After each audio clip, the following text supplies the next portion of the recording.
All right, Timothy Cox. This is my first time meeting you. I appreciate you showing interest and welcome to the podcast. Thank you for having me. Glad to be here. So you're the first person actually I've had on that I have not had firsthand contact with, and my Hmm. first introduction to you was actually at a showing by Brian Jones, and he went through a number of his films, and I Hmm. saw you and what was it, Stranger? It was in a diner. I forgot Uh, the name is slipping my mind. Creatures of habit. Yeah. Creatures of Habit, yeah, and that was. I mean, granted, I only saw your lips, but I have to say that was a performance I was not expecting, and I was pleasantly surprised by it. So, yeah, I'm very interested to see what your process is like, and going through your IMDb, you have quite the roster, going back a number of years. So, just go ahead and introduce how you got started and why you chose acting in the first place. Sure. Well, one, my name is Timothy J. Cox. Tim. Tim is totally fine. I am a writer. I'm an actor. I'm a producer, and mostly acting, stage and film. Do a little bit of everything. And yeah, I pretty much started as an actor. Like the first time I ever did anything related to acting, I was in eighth grade, and I did it just to get out of math class. Like when I was in school, That's fair. I don't know any school that does this now, but during the day, during the school day, they had auditions for the school play, and it fell during math class, and I hated math, still hate math, and I auditioned just to get out of class. And 30, almost 35 years later, I'm still doing it. And I went into that first audition with no desire at all to be an actor, Hmm. but when I got cast, and that first time I went out on that stage and got that live reaction, I was like, oh, because I, like, when I was a kid, I wanted to be like a lot of young boys. I wanted to be, Joe Montana or Larry Bird, and of course I had absolutely zero athletic ability. But and so, but the reality is, my family tells me that I was an actor years before I ever decided to become Really? one. I was always kind of a ham, like doing bad Brando impressions or George Burns impressions from my grandparents. My family, they were my first audience, and so for them, it they were not surprised at all. And I still remember a bit of advice that I got from the principal of the school, and that it was opening night. It was a musical of called Rags to Riches. It was a musical of the O. Henry story, The Gift of the Magi, and I was playing the male lead. Mm. And the principal of the school, Sister Phyllis, came back to our little dressing room, which was a band classroom, and she gave me probably some of the best advice that I've ever received. And it took me about 20 years to under, understand what she meant. And she said, "Don't act." She said, "You're good. You have good natural instincts, but don't act, react." And, Mm. I was 12, 13 years old. And then it hit me like years later. I'm like, oh, that's what, the secret, that's why I gravitated, as I got more and more into the work, why I gravitated to actors like Spencer Tracy and Jason Robards and Jack Lemmon and all of them, because all of them, in my view, are, they just, you never see them act. Gene Hackman's another one. You never Mm-hmm. saw Gene Hackman act, and you just see the reaction and listening. My God, listening is everything. And so after that first experience, I did theater in high school, and I went to college at Marietta College, just a couple of hours from here in a small town in Marietta, Ohio. And that entire time that I was in college, I did not think at all about doing anything in film. I thought, you know, that I was going to be a repertory actor, like I would go on the road. Of course, at Mm. the time I graduated from college in 1999, a lot of the summer stock theaters were, closing down, and I was never a singer and a dancer, so I always did, like, Shakespeare and Neil Simon and Eugene O'Neill, all the moneymakers. and but and it really, when I went to New York, I went to New York in February of 2001, continued to train and continued to work in theater, and slowly started to work in some film projects with, NYU, New York Film Academy, School of Visual Arts. Hmm. But I have to be honest, in the beginning, I really didn't like it very much because, when you're an Film as actor and you opposed to come theater. from, yeah, I didn't like film acting at first because, you know, the sitting around and the waiting, and it's like, not my 20-some-year-old mind thinking like, oh god, why are they taking so long with setting up the lighting, let's get to Hmm. the acting. Yeah. Now, of course, years later, after X number of experiences that I've had, that you realize that, and you learn very quickly that movies are not just made from actors, and it's a,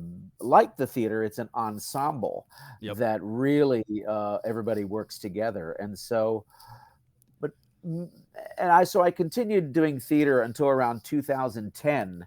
I just started doing film more, and the occasional stage play. Like, I just went out to California 2 months ago and did the stage version of Stephen King's Misery. Had a ball, Mm. and then.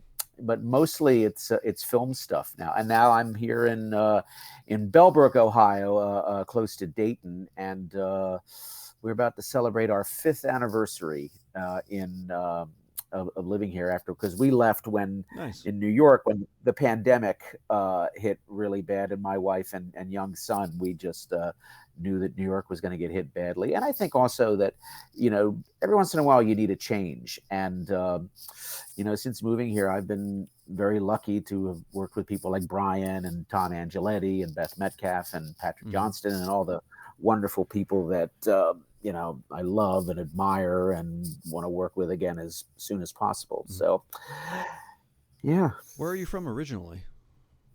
Philadelphia. I was Philadelphia. born in Philly. Yeah, grew up mostly in Wilmington, Delaware, and in my family's history, there's no history of performing arts Mm. in my family. Like, my parents, my father was an accountant. My mother, aside from being a saint, because she had gave birth to 4 sons, 4 Irish Catholic sons, who are all very, very different. And but no, my mom is the rock of our family, and but I don't know, maybe I'm the third of the 4 boys, and maybe a typical third child. There's always that kind of tendency to kind of I got some be a bit middle of a child ham and vibes. A little. yeah, It's generally yeah. youngest and middle children tend to be the ones that know how to poke the bear when it comes to other people. Hmm. Speaking as the oldest child, I have been very I'm very intimately familiar with that. um, you said that you didn't do music, you couldn't sing, but in the theater world, musicals are a very big deal and probably more popular to do. So, did you ever try your hand at singing, or how did that go? I did a little bit, in high school. I mean, you do. I mean, I just never. If I had anything to do over again in high school, I would have joined choir and taken voice lessons. While I was taking Shakespeare voice lessons, I would have done some singing. But Mm. my wife says that I can sing a little bit. Like, I can't read music, but I think I have an ear. But Mm. the problem is that if they don't, and I submit for some musicals from time to time, but if they don't see, casting people don't see at least some semblance of a history of musicals or in performance in that kind of venue, they're not even going to bring you in. So, Gotcha. but yeah, but now, like, I have no regrets. Have you found in the beginning? Did you find it difficult to adapt your style and your method of acting when it came coming out of theater and going into film? And how did you adapt in that manner? Oh yes, absolutely. I mean, in the theater, Hal Holbrook has a great line about the difference between stage and film acting. And he says in stage, you're showing the machinery because you have to hit person sitting in row number 5 and person sitting in number row in 500. You play to the In back. film, you play to the back. In film, you hide the machinery because it's all Mm-hmm. here. It's all in the eyes. And so, and how, I kind of conquered that was just getting lucky enough. People, you know, cast me in things and forgave my, my sort of bigness in those early years. But and really just watching and learning from other actors and learning about how film sets really run. And I did background work in New York for a couple of years, and those experiences, you get to see how big film sets or big television sets run. And I worked on a lot of independent sets as well, where you're filming in the subway at 10 o'clock at night and you don't have permits. And you know, I was working with an actress who was from Canada, and her visa was going to expire in 2 days, and she was convinced that we were going to get arrested and that she was going to be, she was trying to renew her visa. And so we were like, Yeah. we were doing the take like real, like we knew our lines, and she hit the marks, and because she said, "Let's get out of here, we're going to get pinched by the She had a cops." one and But done in her tank, and that was it. oh yeah, and they cut and they print that. But just from doing it and being open and being a student, I think that's the thing that's been my approach. Like, I mean, I've been lucky enough, like people have been lucky enough, I've been lucky enough to do this work for over half my life, but I still approach it as a student because, the industry's Mm. changing all of the time. I mean, when the industry changed from to digital, that was really eye opening. And because I remember being on a set in 2010 and someone had a Canon 5D, and I said, "You're making a movie with that?" And then I saw the finished film. I said, "Wow, they made a Uh, movie with that." I mean, just the quality, and of course, with the way um, the way films and short films, especially, and web series and things like that. I mean, with YouTube and Vimeo, and now, of course, with all of people, I know of a lot of people who are getting their work on sites like Tubi and Reveal, and so uh, the possibilities are endless. And it's nice to, and of course, in a year there's going to be new kinds of things that come along, and so it's nice to be along for the ride. mm-hmm. Um, well, funny you mentioned that is that the industry is now in another weird spot where we got the birth of AI coming on, and then we have guild strikes in order to mitigate that. And Yeah. technologically speaking, we're not sure exactly how we're going to be able to balance this out. But I've always kind of been the advocate of. There have always been technological advances, and it's not in the nature of artists just to succumb over because they have to express they have to have a medium to express that creativity and the outlook that they have on their particular subject that they're trying to either reverse engineer or capture on lens through the Hmm. frame. So I'm not. There's probably going to be a few problems that do arise from it just because it's the nature of technology.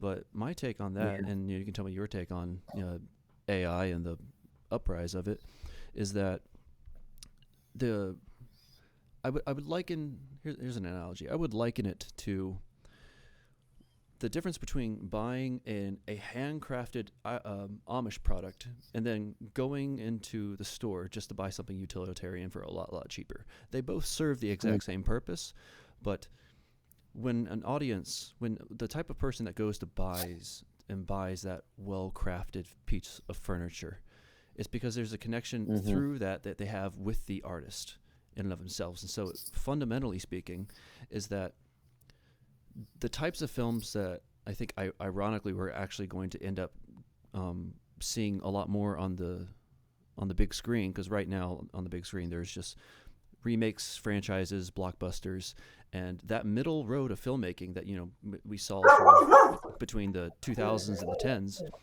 is that kind of has disappeared a bit. And I think Yeah.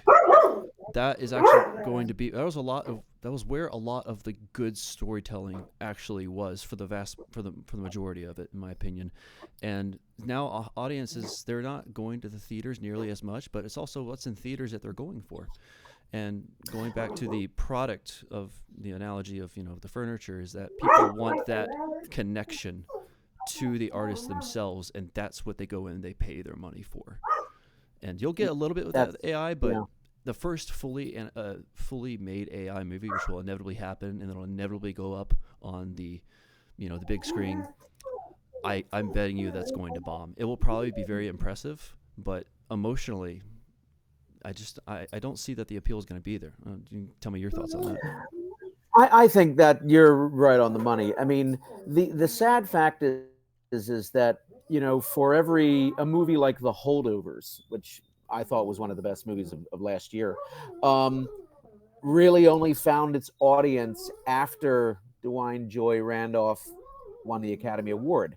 And then Mm-hmm. when people discovered it, so we have less of movies like that, or Sideways, or American Splendor, or and more, and that's just, I mean, I find it sad that we're never going to have the kind of output that we had in that period from 1967 to 1980, when Bonnie and Clyde up into Raging Bull. Like, Mm-hmm. if you think of just American movies, um, where the director was the auteur, and that in the risk. I mean, I'll give you an example. Tonight, Hal Ashby is one of my favorite directors, and I had seen it. I hadn't seen it in a number of years, but The Last Detail with Jack Nicholson, one of his best performances. But we're never going to get that kind of output again, and I don't think AI is going to be able to provide that, because, like you said, there's no emotion behind it. Like, when an audience goes in and sees a movie, they want to be able to connect to the characters, Mm-hmm. connect to the writing, connect to everything. And an AI system doesn't have blood pumping through their veins and oxygen, and so I'm not. I mean, actors like Brian Cox are much more, robust in their, of course, and profane in their criticism of AI. But as only Brian Cox can be, as it would. But yeah, it's. I hope that. God, I hope it doesn't kill the industry. I really Mm-hmm. hope it just, because yeah, I think, like you said, like the first one, and it'll bomb. It'll bomb because people are not I think going to the people I think theater the first already. few movies are actually going to get a large audience, just because people want to go see actually what in the world came out of the can. But the Yeah. following ones that come after that, I think there's it's AI is basically, AI is going to mimic reality, but and Mm. arguably probably AI will do better than a lot of filmmakers that aren't necessarily great at writing good characters, but the ones that are Hmm. writing good characters, AI doesn't AI because AI systems essentially don't because it's a computer. It can only mirror Hmm. and replicate it. It might have the intellectual systems in place, but what makes us human are the spikes in cortisol, the emotion of empathy that changes our brain structures in that way. And Hmm. because AI can't, at least at the moment, experience those things, it doesn't have that organic source to draw from when it comes to creating art that people are going to connect with. Yeah. I mean, it's, there's an old saying that someone used to say about, um, the difference between good acting and bad acting, and it's kind of like the same thing. It's like with AI, is that AI, you'd probably see the acting, but you wouldn't see the behavior. Like, and Mm-hmm. that's, the more I do this, the more I think about, it's about how the characters behave. And if I'm watching a movie and I'm seeing AI, I don't buy it, because it's not a person up there. It's not, I can't connect to a computer system. Right. So let's get into your head a little bit, because I've Hmm. as someone who has done a few things with directing, I always like to see how an actor ticks, because it's just on the other side of directing, is the actual person that's going to deliver the performance. And Mhm. tell me about your first difficult role specifically in film. What was the character, and how did you get into the headspace of it? Uh, let's see. In about, I think it was 2011, 2012, I played a serial killer Hmm. in a film called Simple Mind. And I had done a play, a one act play with the writer producer Phil Newsom. And he said, and he sent me this script, which it was great. And I kind of wonder, like, what was it that made you think of me for this part? And he said, I wanted an everyman to Mm. play this serial killer. And it was, I read the script and it scared me. And that's, if something scares me, I'm all in, because then I get to immerse myself in, I did research. I read about Ted Bundy, and I watched a couple of the documentaries about him, and then I kind of put that away and just focused on the script. And Mm. once and I trusted Phil, and once you trust it, it was a very enjoyable process. But at first, you kind of think like, "Whoa, I've never been cast as a serial killer before." Like, you think, when you think serial killer, that you have to act a certain way. You have to be, well, I have to be menacing. And he said, no, like, I mean, and like he said in the script, like, this is just a plain, average, ordinary Joe Mm-hmm. that who happens to commit these crimes. And once trust the script, when you trust the script, you trust yourself and you trust the director. Um, there's a relaxation and an ease that comes with it, and you're able to work.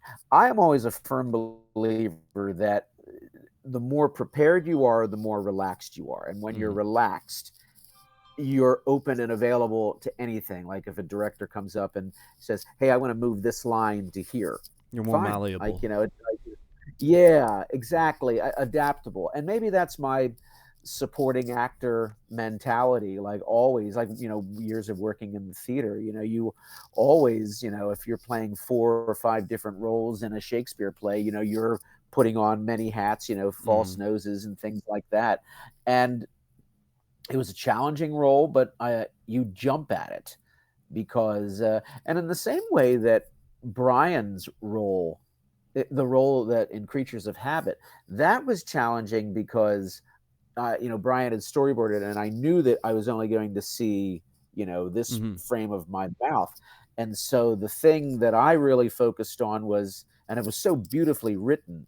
It was almost like Shakespearean, the way Brian wrote it, that it was like, you just jump at the opportunity. And I remember being in my kitchen here, just like pacing back and forth, just saying the dialogue over and over again. That Mm-hmm. by the time that we got to set, when Joe Palmer has the camera literally like right here, Mm-hmm. you know, I was as relaxed, because if you don't want to mess up anything. You want it to be, because you want to show a calm, cool, relaxed ease, and that's unsettling.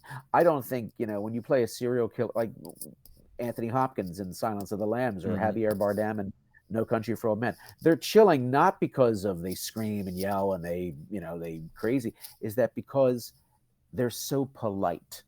That's Mm-hmm. the thing. And, Yep. and Anthony Perkins, same thing. And so, and these are just things like, with good material and with good directors, and the directors and the actors, you have that kind of that give and take. And I've been lucky in that I've worked with good directors, and who are also, and in some cases, who are also the writers, like in the case of Brian and with Creatures of Habit, that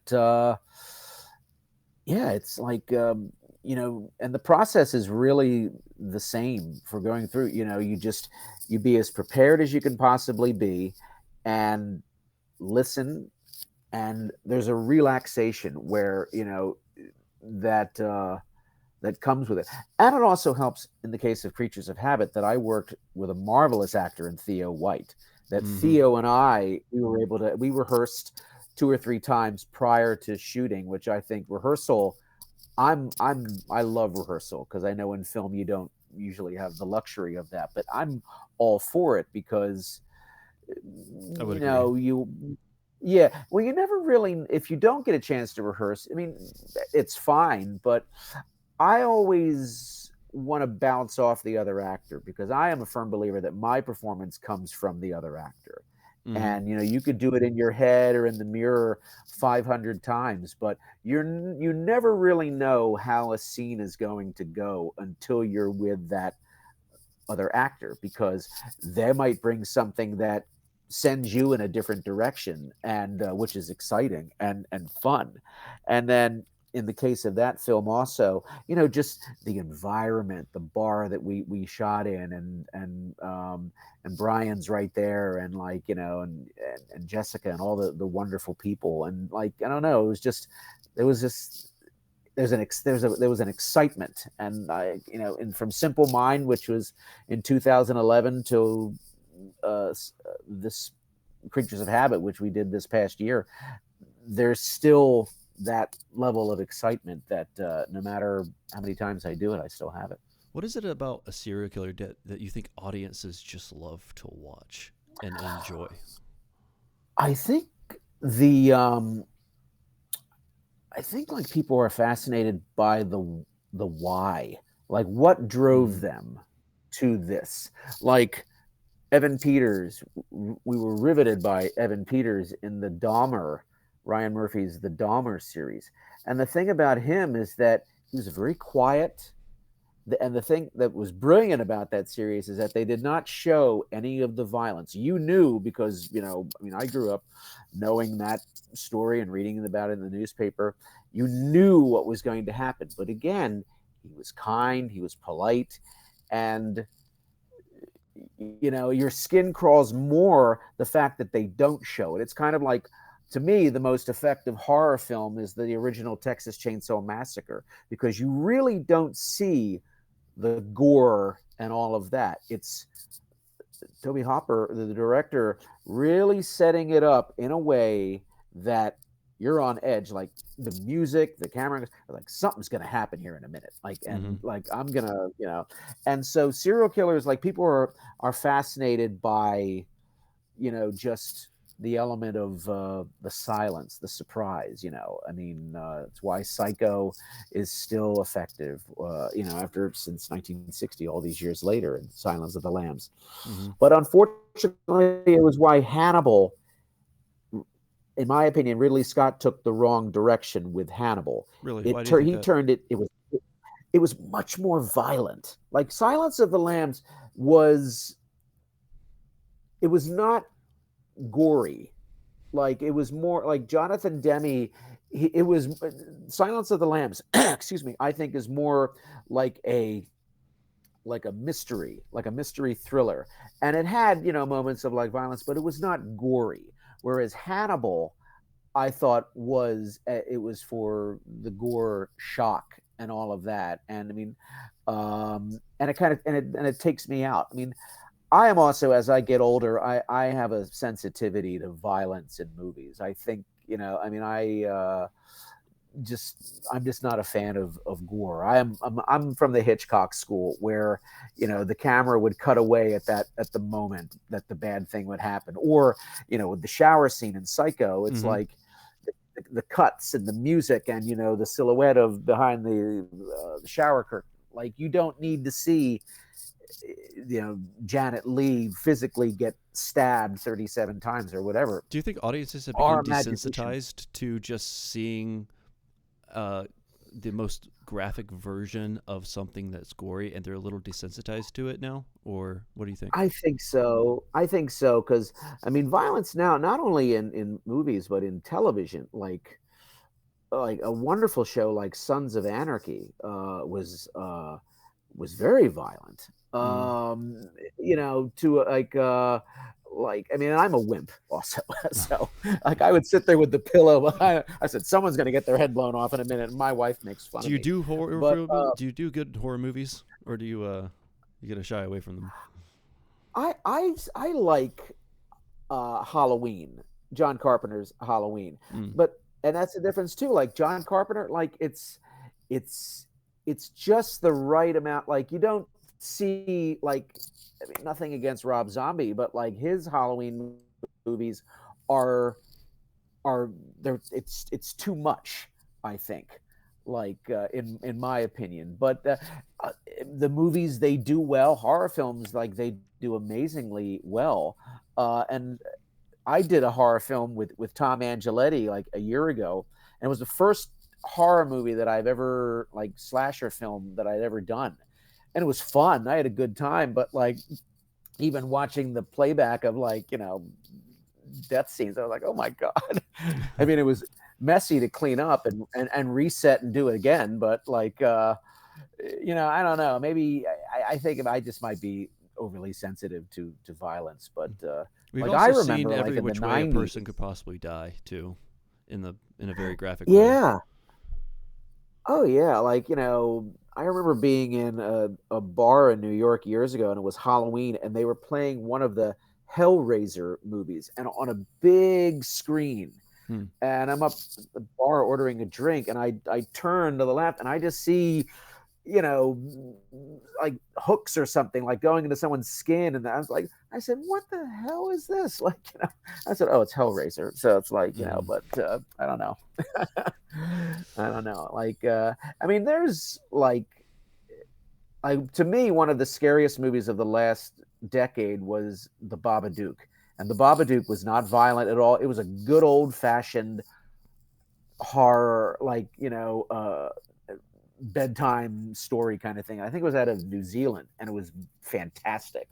But no gore, no like violence, explicit violence, and things like that. And I mean, look, I mean, some people love it, and some people don't. But horror films, they're going to keep making them because with with special effects and things like that, people they love it. I mean, so many like festivals that I see are like geared specifically towards horror films, and There's so also a lower they're barrier to doing entry when it okay. comes to production of a horror film, and I think that's why it's very popular in the indie genre because you can Mm, put everything on one yeah. location, put some sort of supernatural twist or um, situation. It's like the classic examples, a classic example of Night of the Living Dead. You know, they're all Hmm. trapped in one house, and you got Yeah. zombies on the outside, and it's just films like that. I think actually kind of give indie filmmakers or people who haven't been in film before a little bit of hope of actually being able to accomplish something and do it well because of the barrier of Hmm. entry. Um, but I think um, when it comes to horror, though, it's very easy. As karma would have it, and I think the drawback is although there is a lower barrier to entry when it comes to production, it's also equally easy to mess up and make it really bad on an indie level because if you We've don't seen. I've know how to seen. hold the Yeah. audience's suspension with your small setting and your supernatural twist or whatever, then you're gonna lose them, and they're gonna be stuck there for Yeah. an hour and a half or 2 hours watching your crappy movie. That's, I think it's more, for me, like it's with the writing and stuff that I've done over the last couple of years, it's harder and I think more interesting to write an honest drama, or and of course comedy is very hard to write. Like I have nothing against horror films, but like I don't know, it's just with few exceptions, it's just not my cup of tea. What type of script, when you first read as an actor, someone gives you a script? What about a good script stands out to you that says, I think that this would be something that I can add value to? If it's something I've never seen before, if it's something that scares me, like it's I thought, wow, like sometimes when you read a script, like I'm kind of a movie nut, and so like there are sometimes when you read a script, I'm like, oh, that's kind of like da da da da da da da, you know. But every once in a while, you read something, and I thought, wow, that's I've never seen anything like that. I I'm curious, like I want to see how they do it, and then if there's a part that really jumps out at you, there's a click that happens, like, Hmm.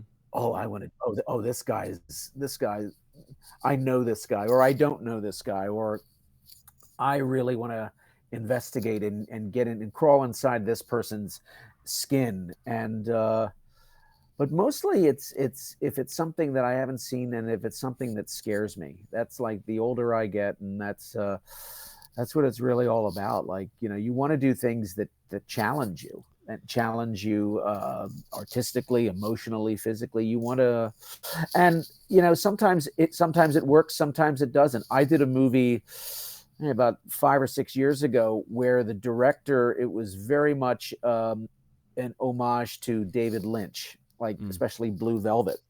And the character I played was a sort of a supposed to be a, you know, he described him as a malevolent talent agent. And Mm. so I just immersed myself, and just again, I just watched, not trying to copy Dennis Hopper from Blue Velvet, or and just watched a lot of Twin Peaks to kind of get into that world. And the movie, and I never got there. I never got there, and it was fine, but like I never got to that place of malevolence. It was not that, and I don't know if it was the fact that I was afraid to really go there or not, but I look at it as, well, you know, at least I tried, but I didn't, I didn't get to that place where I thought the character really really needed to go. But that's the Okay. thing is, you win some, you lose some. What was the last script that you read and you said no to, and why?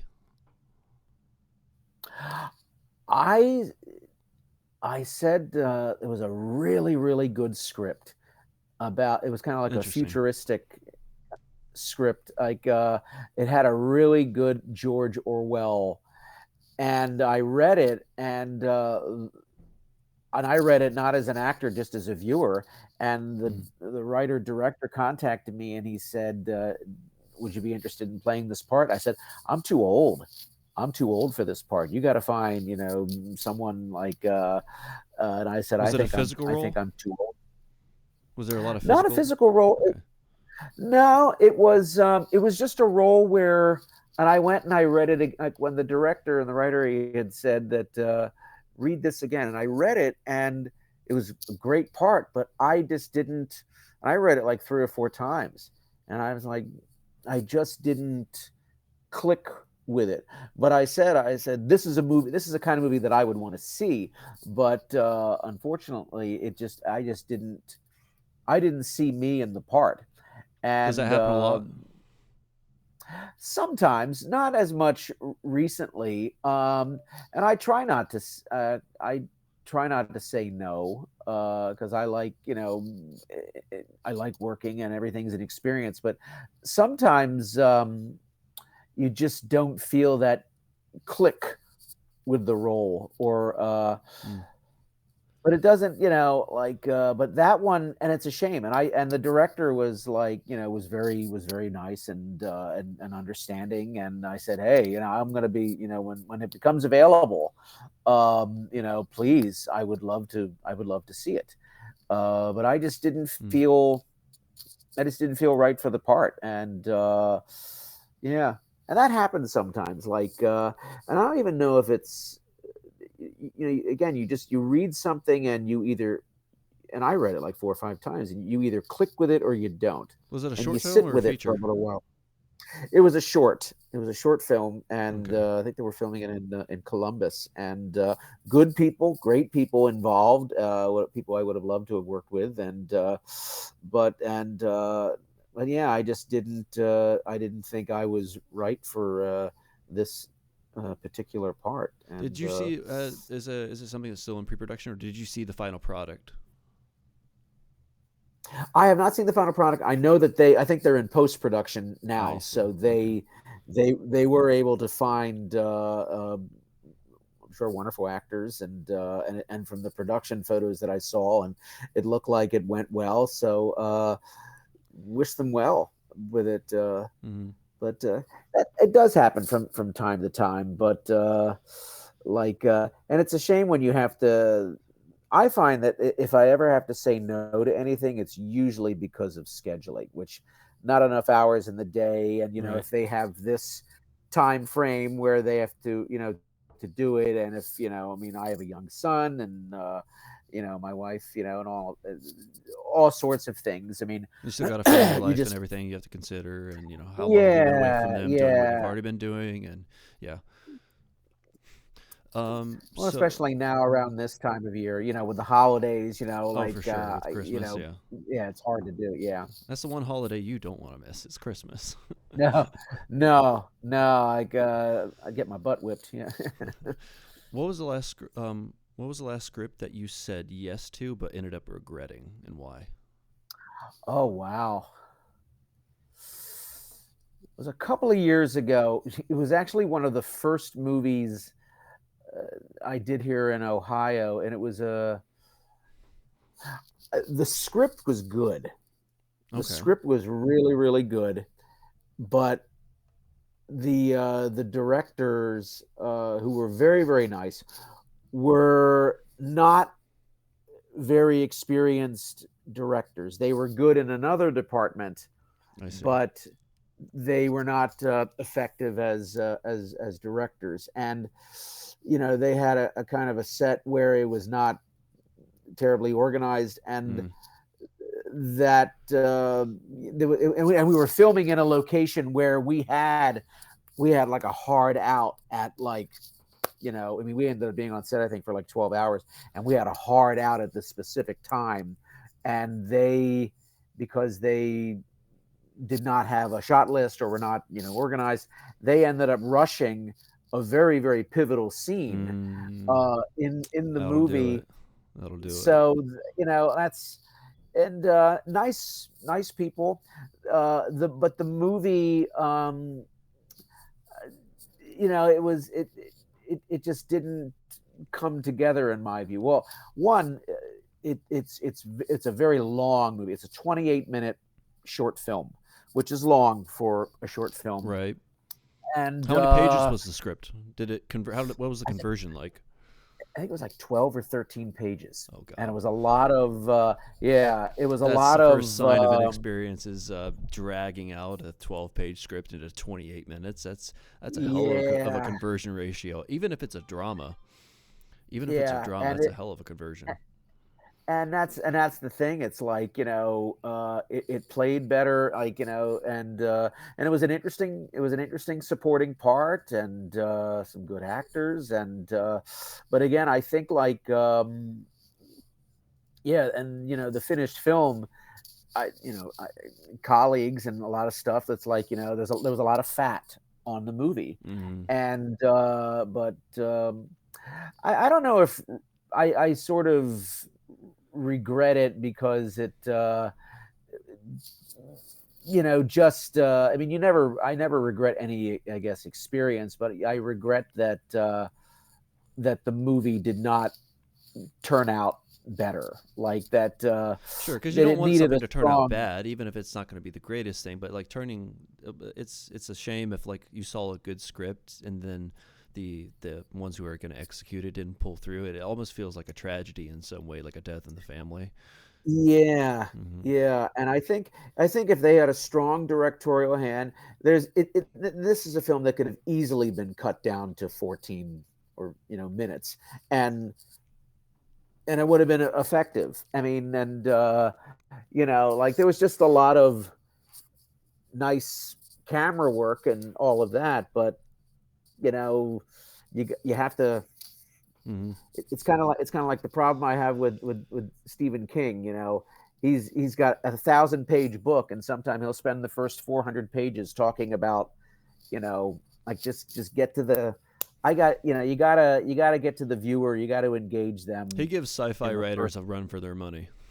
like, Yes, yeah, he does. mhm. But No, it's like that was the one in recent years. That's one that you know, it's a shame because Mm. they're good people, and like it's a learn. I imagine it was a learning experience for them, like, and it's a learning experience for everyone. I mean, we're all learning, Everyone and starts because somewhere, you know.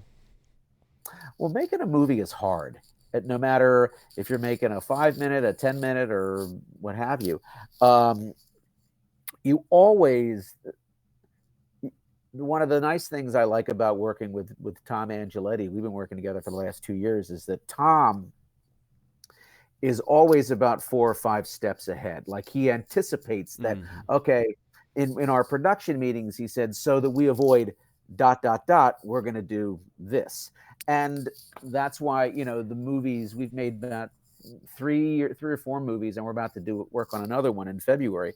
That we go in and we're prepared and we get things done very much ahead of schedule, and we're still able to have fun doing it. And so, like my model for is Sidney Lumet. Sidney Lumet he would rehearse for 2 weeks, and then he would, by the time you got to set, you would get, as the actor, you would get maybe one or two takes, but you knew it so well that it was efficient. And Hmm. like Clint Eastwood is another one. Like the reason why those movies like come in under budget and come in ahead of schedule is preparation and casting, and no, and getting the right people with the right Casting is eighty attitudes. And percent of the work. I think as a director is just getting the right person.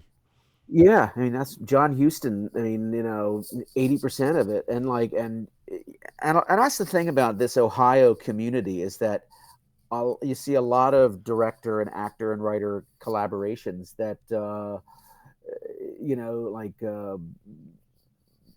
Brandy Bodkin and Joseph Cox. I mean, like they work together a number of times. Like they have, you can tell that there's a certain pedigree with, I like met Brandy when you Bucket see them actually work once. together.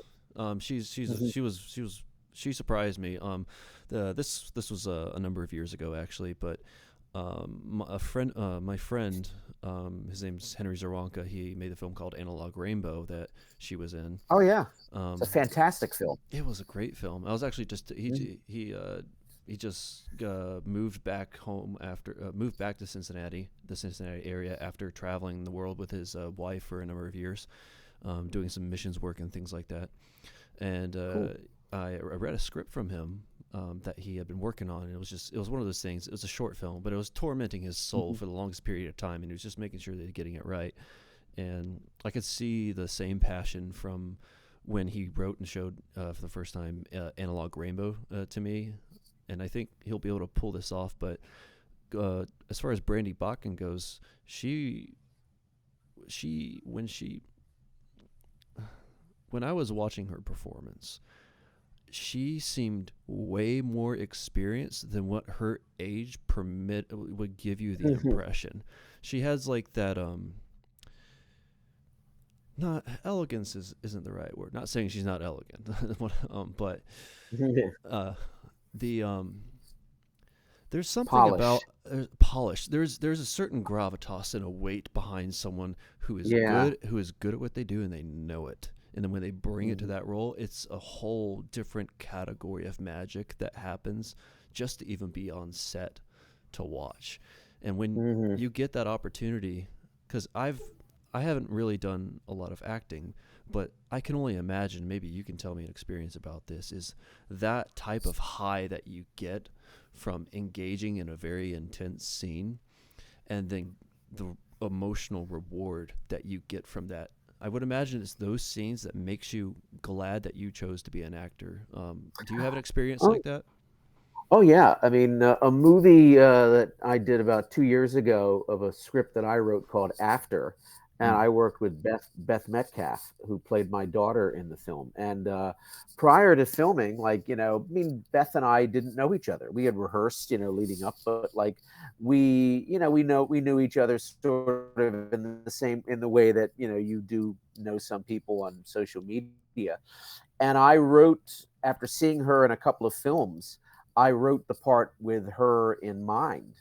And when you get on set, and like, we just you just clicked, and like, it's a very heavy drama between a father and a daughter, the death of their of his son and her brother, who was a police officer, and Mm, the father is a alcoholic police detective who has information on the person who committed the murder. And mm, so it's kind of a, kind of a part confessional. Is he going to go exact justice or his own brand of justice?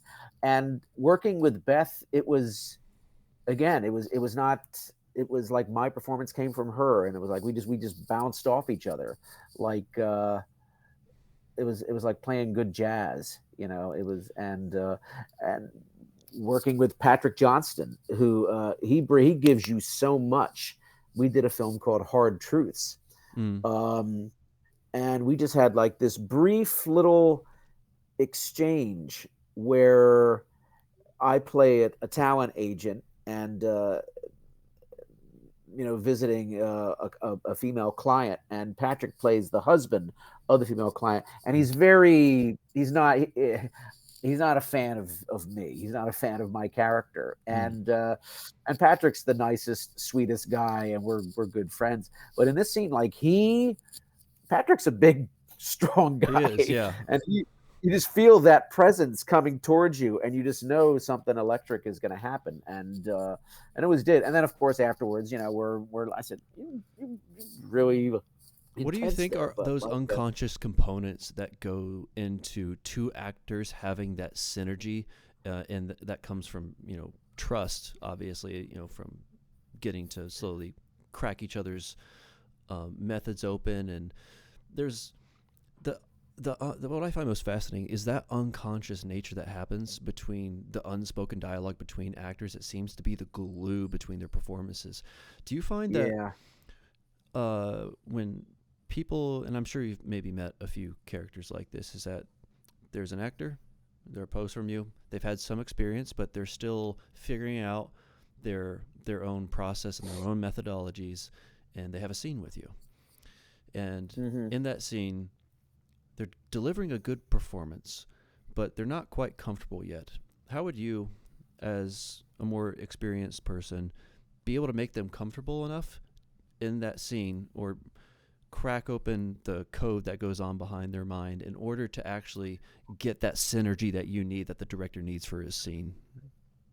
Well, it's happened. A couple of years ago, I did a movie with an actor who was, I would say, the word is temperamental, Mm, and he had been working another day, and I was given some warning that, look, this actor he might be this. And I got to set, and he was very shy and very quiet. And when we got to working a little bit, he was blowing the lines a little bit. And I kind of just, and I looked at the director, and I just kind of put my hand on his shoulder, and he kind of bristled for a minute. mm, And I said, I just kind of, I said, it's just a movie, man. It's just a movie. I mm, said, and it's why it's so important that when you come on and when you work, you have to be relaxed. If you bring in something from your day, if you get in a fight with your loved one, or someone pisses you off at the bank or the supermarket, if you bring that into the work, it does affect what you can do, because you mm, can't create with tension. And that's what he was trying to do. He was trying to create tension, and he didn't really say anything, like because the producer looked at me like, oh my god, Tim, you're going to get thrown through a window in a minute. And I said, no, like, I mean, like, I wouldn't have done it if I didn't think that he needed. I said, God, it's just a movie. And he took a couple of deep breaths, and we did it 2 or 3 times, and he got it. Never said anything. Never said it. We never said anything about it. I just took, a moment, and I just said, buddy, it's just a movie. mm, It's like, he never. I mean, and I never expected him to say anything like a thank you or anything like that. mm, It was just, you know, in that moment, I thought that that was what he needed. And there's a certain, I think, with actors like, with Patrick and Julie Carney and Beth Metcalf, is that the thing that a lot of those actors have in that we have in common is that everything is in service to the story, to the Hmm. director's vision, not to ourselves. We're not trying to serve ourselves. And I think when you approach the work from that standpoint, you're so much more relaxed. It kind of takes the pressure off you, Because it's not to about you just anymore. exactly. And Hmm. it's about and when you work on a project like that, you will walk through fire to give the director or the writer and the producers and the crew whatever they need, whatever they want. Yeah, you want to do, you know, and that's kind of like, my experiences working with Tom Angeletti and Maya Ahmed and the wonderful Elysium Films team, is that there is this a certain unselfish quality that everyone brings to the set. We have a good time, we get our work done, we're prepared, but there are no there are no divas or anything like that, or and we get things done. And again, and the movies that we've done, I'm incredibly proud of.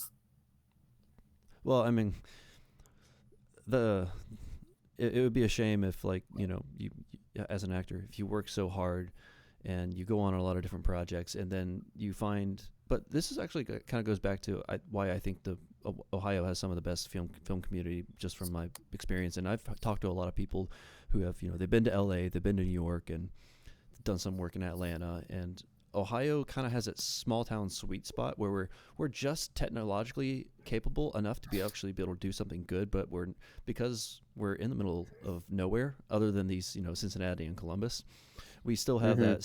we still have that small town quality to be like, bro, I know you live down the street from me, chill out. It's not that big of a deal. But put that ego away. Now that might change, and hopefully it doesn't change for the worse, because I think a lot of the business is actually moving into the Midwest, just from what I can observe. I think Ohio is the industry's best kept secret. I think there's a lot of great. I mean, and it's a very supportive. It's different than New York. I would say Ohio, as far as Facebook groups, it's the only time where I think the Facebook groups are actually they're useful. I Right. think people really do are genuinely supportive. New York, just because of the vastness Mm-hmm. of different types of filmmakers, and not just the film schools, but in the five boroughs, there's just so much that it seems to be more of a, I don't want to say cutthroat or competitive, but it's different. And when I started working, um, with Tom and with a number of other people, it was a delightful surprise. I'm like, wow, I think, like you said, everybody has this kind of welcoming family, Midwest family mentality. And you see it like when people are supportive, when winter film is done or fright film, and people are Mm-hmm. genuinely supportive of people that you may not know, and you may never actually work with or meet or whatever. But it's like, yeah, you had a victory today, and I'm gonna support that, and it's nice to see. So What was the no, I best love piece it of here. direction that you received that changed your outlook on that you knew after you received this piece of direction that the director knew exactly what he was doing? I did a movie last year, another one with Beth Metcalf, with Daniel Griesheimer and his wife Jessica. A wonderful script that Jessica also wrote and she directed, called Without Her. And I played a police officer in the film. And there's a scene in of we're responding to a domestic situation between Beth's character and a young man. Mm. And my partner and I were sitting in the car afterwards, ruminating about what we know, that the boyfriend's bad, but we can't do anything about it. We did like one or two takes, and they felt pretty good. And Jessica came out, and she said, take a pause and really think like during that pause here. And we did the scene again and built in the pause, and it was like one of those things where your brain just went yes, Like like Eureka. it eureka, and like, Yeah. oh my god, like, and and that's sometimes that's all it takes, like just take a little pause and really like let's see it in your eyes, like this, the weight of the reality is that the next, if this cop comes back again, he might be taking this young lady out in a body bag, because Mm. the boyfriend is, we know that he's abusive, but can't do anything about it until, so, but that, and I went up to her and I says, my God, that was, I mean, like it's just so subtle, just a subtle piece of like direction like that you just love that. And yeah, that's the one that comes immediately to mind. So thank you, Jessica. Thank you, Jessica. I don't know you, but you sound like a nice person. Very nice, wonderful, wonderful film. And now again, like Beth was brilliant in that. Patrick was in that. I don't know if you know Ashley Lawhorn. If you don't know Ashley, you got to get her on here, because I think Ashley is probably she's certainly one of the busiest performers in Ohio, and I think she's one of Interesting. the best, because and she could do lead, she could do supporting, she could do, we did the horror film that I did with Tom Angeletti was Friends Forever, and she played this very meek, mild, shy character wonderfully. And Ashley herself is this very bubbly, very enthusiastic, very Mm-hmm. energetic, strong. And so it was, you see, that's just an example of like of the quality of the talent that we have here. And it's people, not only in Columbus and Cincinnati, but Cleveland as well. I mean, you see, Mm-hmm. there are people all over who we're all just working our butts off. Well, we're about out of time. I got one more question I want Mm. to ask you, and thanks again for coming to the podcast. It was very nice to meet you, and it was a Thank you for pleasure to having talk me. to That you. was wonderful. Yeah, sure. There's a young, let's say there's a young actor. He thinks he Hmm. wants to get into he thinks he wants to act, but he knows how hard it's going to be. He's Hmm. vaguely familiar just from talking to people that he knows that it's a lot of work.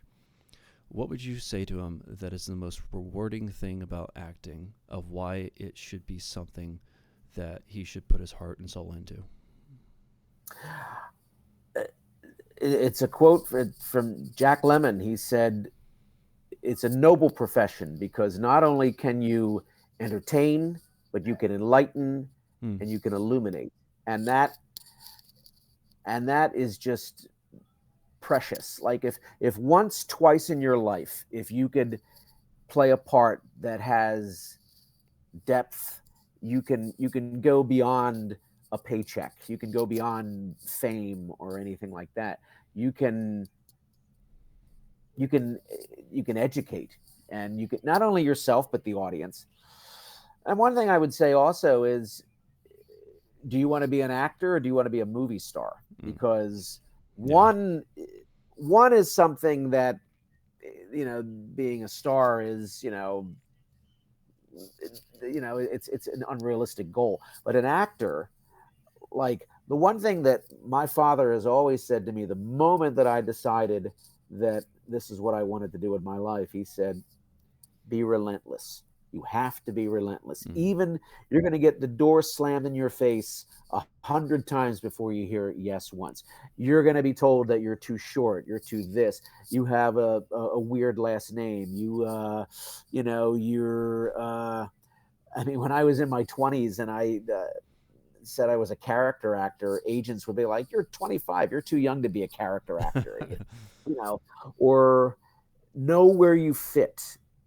I think one of the things that for me is that I knew very young that if I was ever going to have any success as an actor, it was going to be I had to know where I fit, that I was not, that I did not have the conventional leading man looks, which is fine.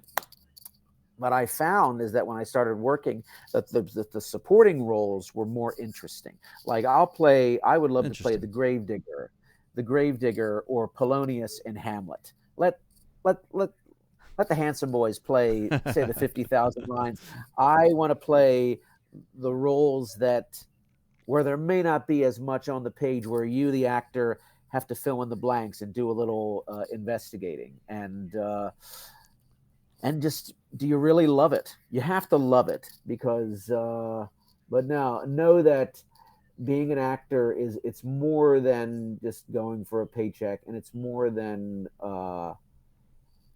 like, when you go on stage, if you're doing a play, I'll give you an example. When I was doing Misery with this wonderful actress, Alice Balky, we would go out and do this 2-act play for about 2 hours, and it was really cooking. When you're doing something like that and it's really cooking and the audience is loving it, it feels like 2 minutes. You break time, Mm. and you break time. That when you come on, we would come off act one, like, oh my God, is it like like it's already over? Like, when do we get to go back on? Like, there's that, you just can't wait I know what to you're get talking back about. out there. It's Yeah. not just, it If goes beyond the you, saying of time flies when you're having fun. It's like when you when you are so invested into something that you're doing and you're loving it, you forget it's you forget about death.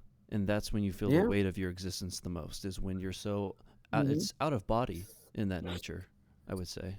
It really is. I mean, I was raised Catholic, but I would say I'm not a very religious person. But when I'm working in the theater or on a film set, that to me is like the closest, like, to a religious experience. Like, Mm. not like just the process, because you take it very seriously, you have fun, but also, and it's a simple thing. I mean, the quote has become a cliche: show up on time, know your lines, hit your marks, don't be an asshole, and also, when you're in a scene with someone, plant your feet, look the other person in the eye, and mean whatever you say. And it's like, and it sounds easy on paper, but Mm.